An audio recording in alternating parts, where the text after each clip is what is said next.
Dla mnie pawilon polski daje przede wszystkim możliwość bardzo ciekawej dyskusji o sztuce, podczas konkursów, rozpoznania trendów, czy też rozpoznania bardzo ciekawych pozycji artystycznych i kuratorskich. To jest takie miejsce, gdzie artysta polski próbuje powiedzieć coś o sobie, o nas i o świecie.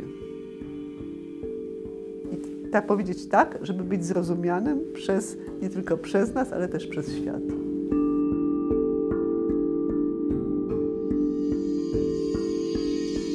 Hanna Wróblewska. Z pawilonem Polonia w Wenecji współpracowała ponad 20 lat w bardzo różnych rolach.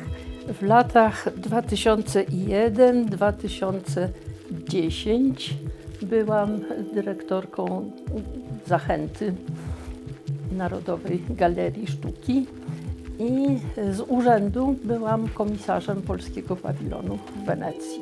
Każdy kraj ma swoją własną procedurę wyboru. Czasem jest to mianowanie artysty, czasem jest to mianowanie kuratora, czasem jest to mianowanie instytucji. Od lat 90. w Polsce utarło się, że jest to konkurs, w którym konkurowali ze sobą kuratorzy prezentujący projekty artystyczne.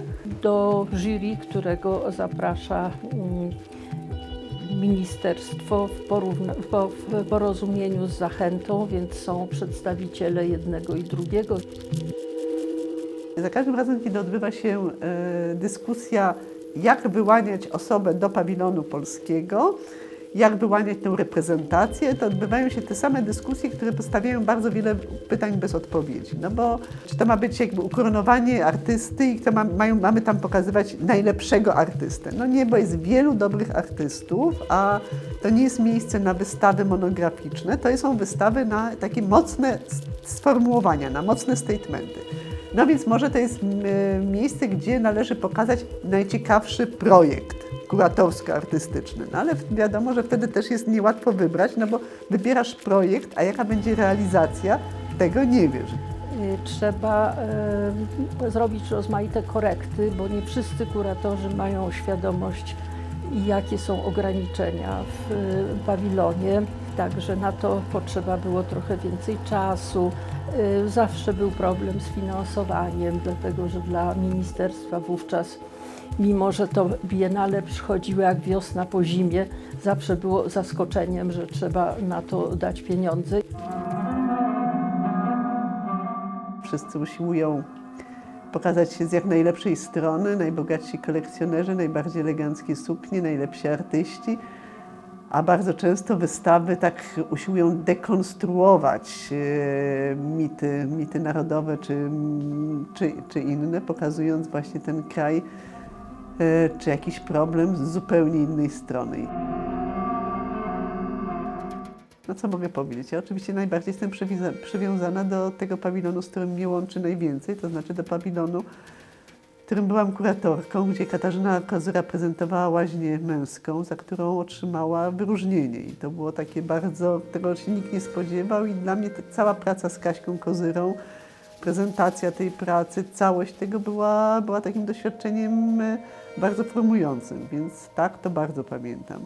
Taki pawilon, od którego zaczynałam, to był robiony przez Pawła Sosnowskiego. Pawilon, w którym wystawiał Stanisław Druszcz.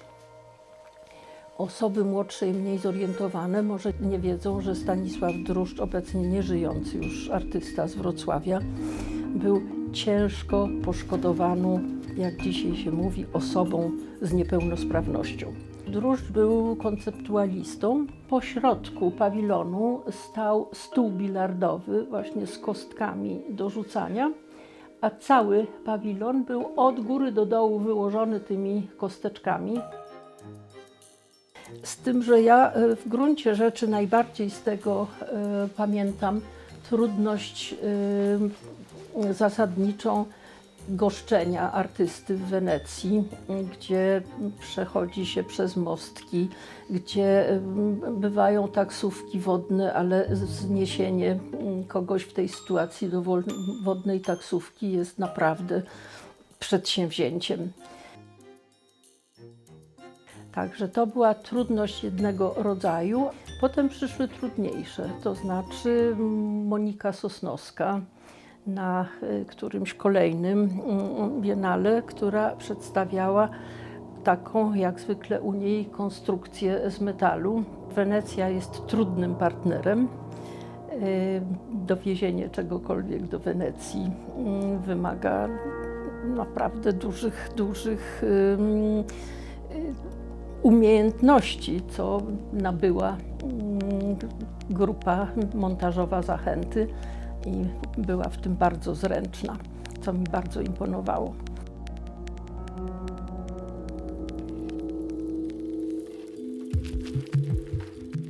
A jak pani patrzy na wystawę w polskim pawilonie w tym roku? Trzymam kciuki. Jestem szczęśliwa, że ten projekt może być prezentowany w pawilonie polskim. Myślę, że to jest ten moment, kiedy rzeczywiście zapraszamy do swojego pawilonu tych, którzy mają nam wszystkim do przekazania dosyć mocny statement. Największym takim momentem, który zrobił na mnie wrażenie, to są ludzie wchodzący do tego pawilonu z ciekawości i wychodzący absolutnie wstrząśnięci i poruszeni. Znaczy, tu widać jak w pigułce w polskim pawilonie, jaką siłę ma sztuka.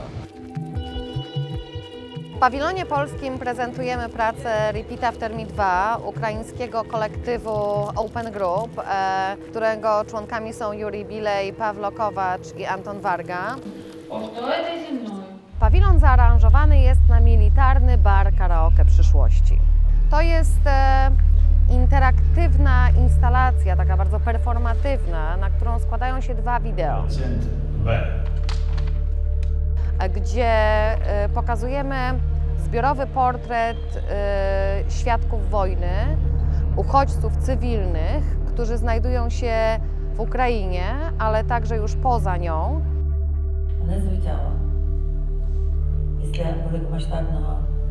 Te osoby uchodźcze, które biorą udział w tych filmach, imitują dźwięki broni, którą zapamiętali.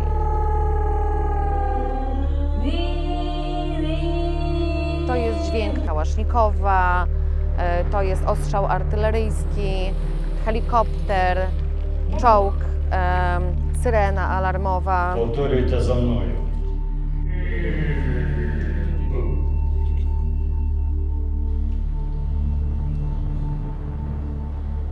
Muzea, wystawy przestały być zbiorowiskami przedmiotów. We współczesnym muzealnictwie i wystawiennictwie liczą się emocje ludzkie wokół tego, a nie same artefakty, nie same rzeczy. Ja oddałam ten głos ukraińskim artystom w naszym pawilonie, ale oni oddali głos tym cywilnym uchodźcom i uchodźczyniom. A oni z kolei mówią w imieniu wszystkich osób uchodźczych na świecie.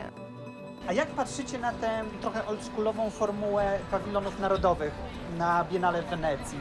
No jest to archaiczna forma, ale sam fakt, że na przykład ten Open Call Polska ma dla wszystkich otwarty i międzynarodowy i nie zamyka się w swoich granicach, to już jest dobre. To trochę rujnuje tą archaiczną strukturę, zastarzałą strukturę Biennale. Yeah, like it feels like it doesn't work, but it also works like kind of counterintuitive. That like actually you can bring people from different countries. Different countries can show their like really unknown artists to really big, broad public.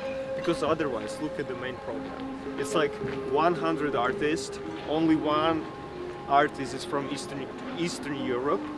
And in this time, when we have this like the biggest conflict in Europe, in world actually, and there is nothing, even one mention of this war in like main program, isn't weird? Isn't like how? Jeżeli popatrzysz na historię różnych biennali, Biennale, czy São Paulo, czy Istanbulu, to na samym początku tam wszędzie były reprezentacje krajowe, prawda?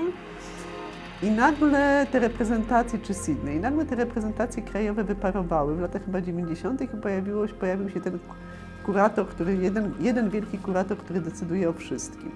I jednak każdy z tych krajów ma możliwość pokazania coś swojego, co może kompletnie nie pasować do wizji kuratora albo do ogólnych trendów, jest dosyć ciekawe, no bo to stwarza pewien taki pluralizm wypowiedzi. My się nie pozbędziemy narodowości i nie powinniśmy, bo to jest nasza tożsamość i to jest nasza kultura, nasz język.